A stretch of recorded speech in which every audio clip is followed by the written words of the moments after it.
To the wrongs that need resistance, to the right that needs assistance, to the future and the distance, give yourselves. Illinois was on the forefront of women's activism, becoming the first state east of the Mississippi River to pass a law that granted women the right to vote in presidential elections. Through coalition and partnership, the power of the League was not one person, but the collective group of women advocates like Grace Wilbur Trout, Jane Addams, Maude Wood Park, and many others whose contributions were an indelible part of our history. But the League's past is far from perfect. The price of women's suffrage was the exclusion and eviction of women of color. Women like Alpha Suffrage Club founder, Ida B. Wells, were forced to continue their work outside of the efforts of the white women's suffrage movement, led in part by the League. But the future of the League would work to right those wrongs. Its members would eventually open their minds to the struggles of women of color and acknowledge the intersection of their fight for justice. In 1946, in response to World War II, the rise of women in the workforce, and larger numbers of women enrolling into higher education institutions, the National League of Women Voters became the League of Women Voters of the United States. The League began to modernize with a new and revised emphasis on voter services with updated guidelines on nonpartisanship and candidate forums. Local leagues gained in recognition with only one league in a community, giving more opportunities for stronger local studies, action on every level of government, and tailored response to the needs of each neighborhood. The League took the foundation of its success with the suffrage and women's rights movements to help build coalitions and partnerships with other organizations on emerging issues.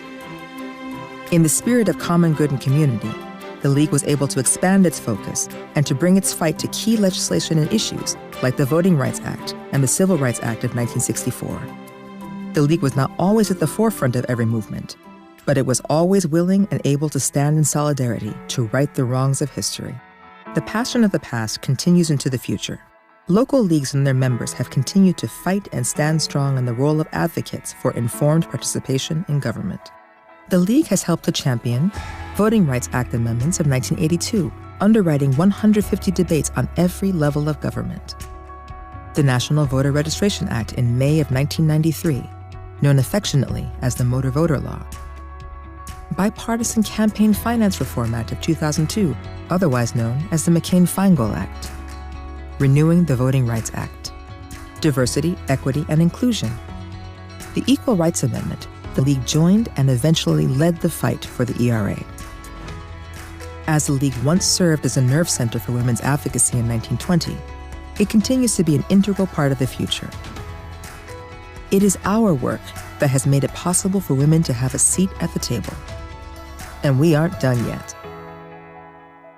We honor our past, however imperfect, but we look to a more perfect future. The League continues to evolve, inspiring younger generations to get civically involved, adding more people in our democracy, and advocating for a community legislative agenda. Today, the League of Women Voters of Illinois is working on creating fair maps through the redistricting process, engaging disenfranchised groups to help empower them with civic education and advocacy, fighting voter suppression, advocating for affordable housing, gun violence prevention, educating on the fair tax referendum, and much, much more. We envision a democracy where every person has the desire, the right, the knowledge, and the confidence to participate. This is only our first 100 years. Join us for the next 100. Become an advocate. Become a donor. Become a volunteer. Become a member. Become a part of the League.